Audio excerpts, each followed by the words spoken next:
বলেছিলেন, কিছুক্ষণ আগে বলছিলেন কিছু হরমোনের কথা, যেমন সেরোটোনিন আমাদের সুখ বা হ্যাপিনেস এটার পেছনে দায়ী। হ্যাঁ, এখন ভিটামিন B12 বা vitamin B complex, vitamin D, হ্যাঁ, এরপরে হচ্ছে আয়রন, ফলিক অ্যাসিড, ফোলেট এবং আপনার হচ্ছে আয়োডিন। এই জিনিসগুলো কিন্তু আমরা কম বেশি সবাই নাম জানি। এগুলো আমাদের মেন্টাল হেলথের জন্য কিন্তু খুবই জরুরি।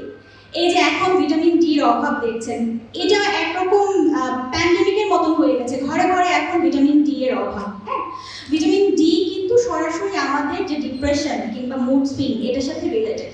ভিটামিন B12 এর অভাবে আপনার হচ্ছে কি হয় বলেন তো, অকারণ মন খারাপ থাকে। কারো যদি মন খারাপ বা হতাশা থাকে, একই সাথে যদি ভিটামিন ডি এর ডিক্রিজ হয়, তার বডিতে যদি ডেফিসিয়েন্সি হয়, তাহলে কিন্তু এই হতাশাটা আরো বেশি বেড়ে যায়।